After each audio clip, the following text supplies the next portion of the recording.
बच्चों आज हम पढ़ेंगे संस्कृत में षष्ठः पाठः शब्दः परिचयः एतत् यानी कि यह।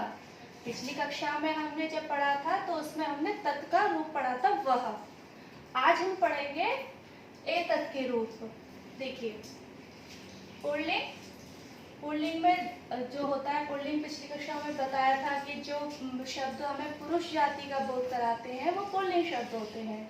अगर किसी वाक्य में पुल्लिंग आया है, पुल्लिंग शब्द का बोध हुआ है किसी वाक्य में और लिखा है यह, तो हमें उसको संस्कृत में जब लिखना है तो उसको यह की जगह पे हम क्या लिखेंगे, एषः, है ना।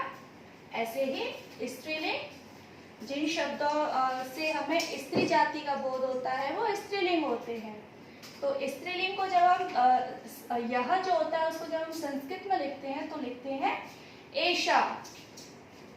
अब नपुंसकलिंग यानी कि जो शब्द न पुरुष जाति का और न स्त्री जाति का बोध कराते हो वे होते हैं नपुंसकलिंग, जिसको हम लिखते हैं एतत्। यानी कि अगर किसी वाक्य में कोई नपुंसकलिंग हमारा शब्द आया है तो उसके लिए यह के लिए हम संस्कृत में लगाएंगे एतत्। अब देखिए कुछ उदाहरण दिए हैं, जैसे एषः मयूरः अस्ति यानी कि यह मयूर है।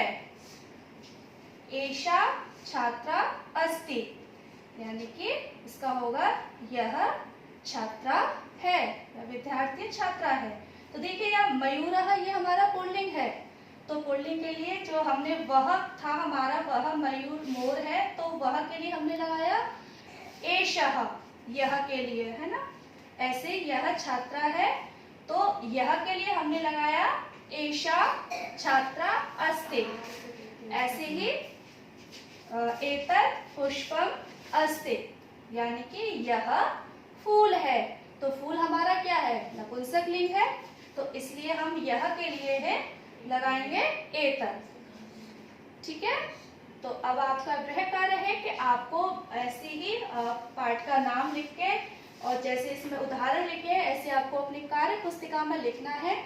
और इसके साथ ही आपको आपके पाठ 6 से प्रश्न संख्या 1 और 2 और साथ में शब्दार्थ भी आपको अपनी कार्य पुस्तिका में लिखने हैं। ठीक है। और आपको प्रश्न संख्या 2 और 4 आपको अपनी किताब में ही करनी है।